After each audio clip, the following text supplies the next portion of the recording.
one Sierra Nevada trail mile is equal to about 2 to 2.5 in the Cascades. I will never ever carry that much weight again. Contrast that with the Colorado Trail, and the resupply is way easy on it. If you're getting into any August times or late August for each one of these trails, you're going to be possibly dealing with a lot of fire and smoke. So that was probably one of the tougher parts of the trail for me. Welcome to the Peanut Butter and Mountains podcast. Today, you guys are going to learn which trail is going to be better for you to hike, whether that is the John Muir Trail or the Colorado Trail. So we're going to compare and contrast these two trails. We're going to see which one is overall tougher. And at the end, we're going to recommend which one would be best for a particular person. So we're going to compare things like terrain and elevation profiles, weather, water sources, logistics with resupplies, and everything like that. I have very limited notes with this, guys. So I'm really just shooting from the hip with this. And it's just going to be whatever comes to my head. So bear with me. I think it's going to be good. All right. So number one is terrain and elevation profile. So if I'm comparing the trail surfaces of each trail, I would say, I remember saying that on the John Muir Trail or Sierra Nevada, because it's in the Sierra Nevada, one Sierra Nevada trail mile is equal to about 2 to 2.5 in the Cascades. And why I made that comparison was because I remember it being just so incredibly rocky on the John Muir Trail that a 18 mile, 19 mile day, 20 mile day was a huge day for me back then. And if I can compare that to the Colorado Trail, I mean, my longest day on the CT was a 28 and some change mile day. And I was regularly doing 20 mile. I think I averaged by the end of that about 23, 24 miles a day. So the terrain on the JMT is a lot rockier and it's a lot slower. So that is something that you need to know going in there. I think it's more of a physical trail. I don't know why. I always make this comparison, but I always thought that the JMT was like the Disney World of trails when it comes to any through hiking trail. And in reality, it really isn't. Along with that, the terrain, I'll just kind of, while it's in my head, the John Muir Trail is extremely isolated. I guess we'll kind of get into this into the logistics section, but why not? We'll just do the logistics now. The John Muir Trail is extremely isolated. I was on the trail for 14 days. I didn't have service for 12 of those days. The only time I had service was at the top of Mount Whitney. And mind you, I went northbound. So I started there and then I went north. And then when I got into Reds Meadow, the last 2 days of trail, basically. That's the only time I had service.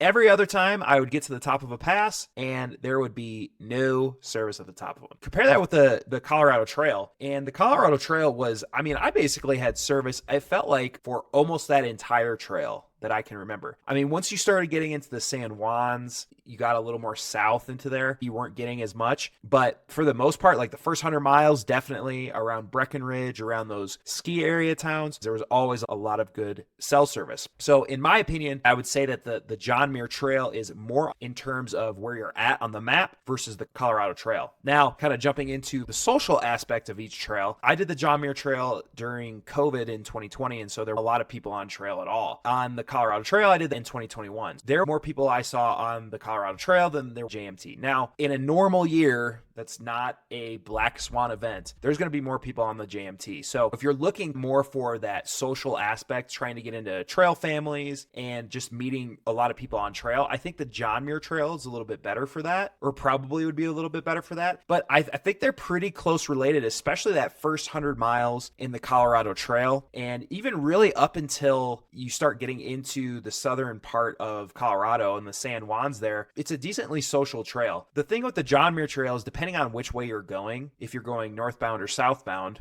you're going to be always crisscrossing people on the trail. And what's really interesting about that is, as you start, you're meeting people that are ending. And so, but then as you're continuing to go, it's almost like you're walking back in time in a way, because you're meeting people that have just started the trail versus finishing the trail. And so when you're talking about the trail to them, at the beginning of the trail, people are offering their perspective of the trail for you. Whereas at the end of the trail, you're doing it for them. And you know everything that they have to go through now compared to the start of the trail where people know what you have to go through. So that's kind of cool. You're not not really crisscrossing hikers on the CT, because really with the CT, for the most part, everybody, I would say 90% of people are going southbound. So you're really not getting that crisscross of people. But for the most part, you are encountering a lot of I would say, especially on the Colorado Trail, you're encountering a lot more day hikers. You're encountering a lot more people doing 14ers, people out for weekends, stuff like that, as well as with the thru hikers. So again, the JMT, I think, yeah, would be a little bit more isolated, but I don't know. They're kind of the same in terms of social. The one thing I will say with the CT is there was a time where I was going around, and I think this was kind of getting near towards the end of the trail, south into the trail. But there was a time where I really didn't see anybody hiking my way for like 2 days, 2 or 3 days, something like that. And I remember saying that in the video. So there are sections definitely on the CT that are socially isolated, whereas I think the JMT is more or less, you're going to be running into people every day, whether it's people you're going the same way with or people coming the opposite direction. But with the CT, definitely those first 300 miles or so, you're definitely encountering a lot of day hikers, a lot of people that are just doing regular stuff around Colorado for the most part. Yeah, in terms of, let's say, altitude though, both of them, they're pretty comparable. In Colorado, you're definitely starting at a lower elevation and then working your way up, whereas the JMT, at least when I was going northbound, I was starting at a like 11,000, 10,000 feet, and then you go and you do Mount Whitney the second day or third day or whatever it is you want to do. So the altitude is crushing on the John Muir Trail, especially if you're not used to it, if you're going northbound. Now, if you're going southbound on the JMT, it's a little bit better. You can start working up to it, similar to how you would on the Colorado Trail. But man, the northbound JMT, you are going to get clocked in the face with how tough that can be when you are just starting out or you have no elevation or altitude experience, rather. So the weather on each trail, okay, so let's talk about peak hiking season for each trail, because things you need to keep in mind with each. So with the Colorado Trail, you have to keep in mind snow if you go too early. Same with the JMT, you have to think about snow. But more so with the JMT, if you're going too late, you're going to have to deal with possibly fire that's going to shut everything down, as well as smoke. And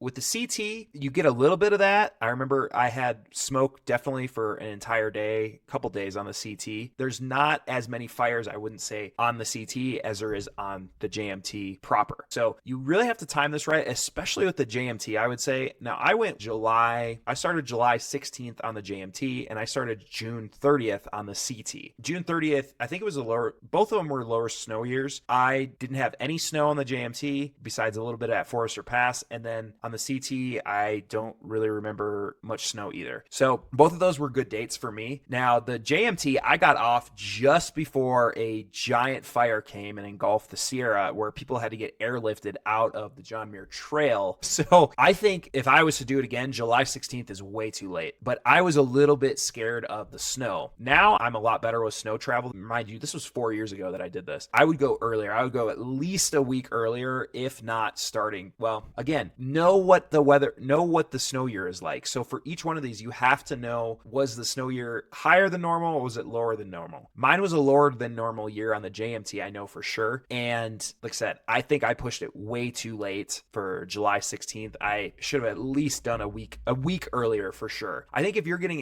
into any August times or late August for each one of these trails, you're going to be possibly dealing with a lot of fire and smoke. Now, that's to say, where in the middle of the Colorado Trail, I did encounter a ton of smoke for a couple days. That was a fire in Colorado, plus some from California and Oregon that were moving in. So that was probably early July again with those. So just be aware that smoke and fires can really have the ability to shut things down, moreover than snow does. Snow might be a little bit sketchier to travel through, but it's typically not going to shut down your entire hike, at least unless you're going in June. And do not try to go in June in either one of these. Let's put it that way. Wait at least until July. I would say July 1. The weather on each of these was interesting, because when I did the John Muir Trail, there was storms almost every single day, it seemed like. There was storms, you could see them in a canyon here or a canyon there. I did get hit by one storm pretty hard right at the base of Forester Pass. But besides that, really, the storms were kind of playing musical canyons. On a lot of comments on my John Muir Trail video, because I would comment about these storms quite a bit, people said that it was not really typical to have these thunderstorms during the summer like that. Now, you are in an environment, so I think there is always that potential, but I guess for the most part, it's supposed to be quite sunny, reliably sunny in the Sierra Nevada. And I know that's definitely the case in the Cascades in the summer. So I don't know what was really up with the storms that year. I would say usually for the most part, you can bank on more reliable on the John Muir Trail. Whereas on the Colorado Trail, when you're going July, August, man, you got to be prepared for monsoon season, because I didn't know what that was before going into the John Muir Trail. And I definitely figured out what that was by the end of it, because every single day, like clockwork, you'd see the clouds build in the morning and then it would storm somewhere in the afternoon. And I got into one really, really heck of a storm where I was going hypothermic on the second to last day to trail, if you can believe it. I got a little too cocky. So be aware of monsoon season, research it, know what it is. It's going to happen to you. You're probably going to get into a storm. With the Colorado Trail, make sure you're bringing an actual good rain coat, versus on the JMT, you could probably get away with something a little flimsier and a little weaker, which is what I did, because I really was only in rain one time on the John Muir Trail. I think I pulled it out one time, and yeah, it was barely any rain. I mean, it was spitting, especially compared to what I was in the Colorado Trail. Okay, water sources and resupplies. Okay, so for the most part, the winner would have to go to the John Muir Trail with this. There was always water on the JMT. I don't really remember ever having to carry that much water. Contrast that with the CT, and there are two particular dry stretches on the Colorado Trail that you need to be aware of. One is when you first start the trail in the first 100 miles. I think it was on basically my second day, which is where you can finally end up getting water at this firehouse. But you do go through this very exposed area, meaning exposed to the sun. Luckily, I went through it in the shade, so I didn't really have to camel up with that much water. But there is that first dry section there. And then there's another dry section. I say it in quotes. It's not actually dry because there's water there, but there's a lot of contaminants in that water, being cow pies and cow ponds. So that's kind of what you're filtering in for at least a day. In that instance, for the Colorado Trail, if I would have known about that, I would have brought a secondary filter just for that section. Probably would have brought some water tablets in conjunction with my Sawyer filter, even though I didn't get sick from it, knock on wood for that. But for that cow section there, definitely would have brought that. So the water sources go definitely to the John Muir Trail. However, the resupply on the John Muir Trail is a bitch. I carried 8.5 days of food in a bear can on the John Muir Trail, and that requires you to basically carry it. I went with the smallest bear can I could, and so that meant I had to camp at actual spots with bear boxes for the first few nights, because I couldn't store all my stuff in my pack, obviously. So there's that logistic, especially when you're northbound. But even when you're going southbound, my first resupply out of northbound would have been maybe at 7 days, and I was hiking fairly quick, but you'd have to go over Kearsarge Pass, which is another day, which is off the trail, and then get a hitch into Independence, blah, blah, blah. So I didn't want to do that. And I didn't want to do Trail Ranch because there were no showers or food there. So I went all the way to VVR, Vermilion Valley Resort, and I shipped something there, and it was 8.5 days. And that sucked, guys. I mean, I will never, ever carry that much weight again. I mean, that was just so much. Now, contrast that with the Colorado Trail, and the Colorado Trail the resupply is way easy on it. Although I would go 4 or 5 days in between it, just because I was coming off an 8.5 day carry of the year prior on the John Muir Trail. I don't necessarily recommend that, but I mean, there's so many places to resupply on the Colorado Trail, or to get hitches in, and towns that you go by, that it's resupply. You really do not have to be worried about that on the Colorado Trail. I think the hardest resupply that I had was Lake City, which is my last resupply before going into the San Juans. And that was just because it's about a 20-mile, 30-mile drive into there, but I just ended up getting a hitch. And so it worked out really well. I guess while we're talking about logistics, permits for each. So yes, permits on the John Muir Trail, way harder to get. It's really interesting how we're talking about these trails, and there's so many, as with everything in life, right? There's so many pros and cons of each thing. But with the Colorado Trail, you don't need a permit. And that's why I actually did it in 2021, is because I was afraid that this was going to get, and it probably will sometime in the future. You probably need a permit to hike the CT, but as of right now, 2024, at the end of it, before you don't. But I wanted to through like all these ones where you don't need a permit, or it's a free permit before they actually get permits. So Colorado Trail, no permit. The John Muir Trail, as most people probably know as they're listening to this, the northbound permits are way easier to get than the southbound permits. Now, at least they were in 2020. I did a video on that. I think the process has changed a little bit, but not much. People refer to the southbound ticket or permit as the golden ticket. So you can imagine how tough those are to get. So that's just something to know and to take note of before you guys are actually going on these things. I would recommend recommend doing it northbound. I just wanted the opportunity to go, and I loved my northbound journey. I think it was awesome. Scenery wise on both of these trails, man, I think both of them were just bangers. It's hard to compare and contrast each one. I think when I look at it though, probably my favorite one was the John Muir Trail. It was just so unlike anything I've ever seen, and it was kind of like my firstborn, like my first baby, right? Because it was my first through hike. But the granite peaks of the Sierra were great, although they did seem to get quite dry at some points. It was really great with the CT. I think there's more diversity on the CT than there is on the JMT. The first 100 miles of the CT kind of suck, in my opinion, until you start to hit Breckenridge and then keep going. It's way better after that. So don't judge it by the first 100 miles because it kind of sucks, I think. But my favorite place on the John Muir Trail was Evolution Valley. I think that was great. These high alpine lakes, and then you go down into this very green, verdant valley. And then the San Juans for the Colorado Trail for sure were the best. One more thing about the altitude thing. So I think for me, with the John Muir Trail, at first, the John Muir Trail really kicked my butt with the altitude. And that was just because I wasn't acclimated. As I started getting done with the JMT, it was great, and you kind of start going down in altitude. Whereas in the Colorado Trail, you don't hit the highest point on the Colorado Trail, which is at 13,000 some feet, until sort of the end of the trail. And what's tough about that is not only are you continuing to start getting, well, I guess what's the most tough about it, actually, let me back up, is the fact that you stay at 13,000 or so feet for a couple days. And so you're camping and you're totally exposed to the weather and you're exposed to the sun and all of that stuff. So that was probably one of the tougher parts of the trail for me, for sure. Whereas the start of the John Muir Trail was the toughest for me. I firmly remember, there was one time where I was camping at 13,000 some feet in the wide open, basically. Storm came in, super scary stuff. Just be aware as you start getting done with the CT, you can't let your guard down, because really, I would say the hardest parts definitely towards the end, whereas the JMT, at least north, the hardest parts were at the start. So audience takeaway with this, who might this trail be?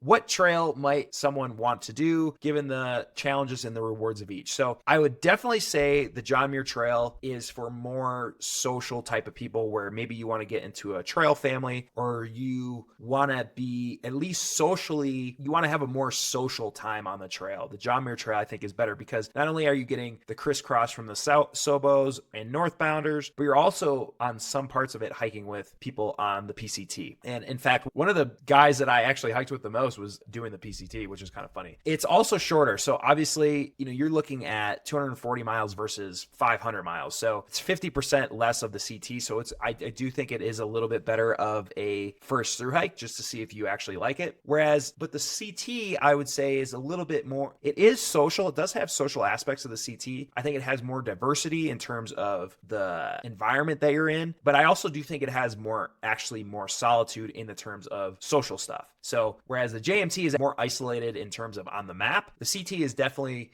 a little bit more in terms of people on the trail, at least when you start getting into the later times especially once you start getting more south. Now, both of these are going to be a little bit different because the CT has a lot of these folks from Colorado that are going to be doing day hikes, whereas the John Trail is going to be social, just the fact that more people are hiking the trail and are on the trail. So if you're a social person and you have limited time, do the JMT. If you want a little bit more isolation and you have a longer time to do it, I would say do the CT. And for anybody that wants to plan and make an itinerary of either one of these trails, I have a free itinerary for each one that you guys can download. You just download and it shows what my itinerary was, and then you can go in there and you can make it your own. It's really nice to have. I like having an itinerary on the trail for these because at both times I had a full-time job doing it, like a 9 to 5, and I needed to make sure that I was gone and I did it, but not gone so long that I got fired. So I was kind of using it as a backstop, and then I would also put in pertinent notes in each itinerary to make sure that I knew what was ahead on the trail. So go below, download those itineraries, and please give this 5 stars on Spotify and a like on YouTube. See you for the next one.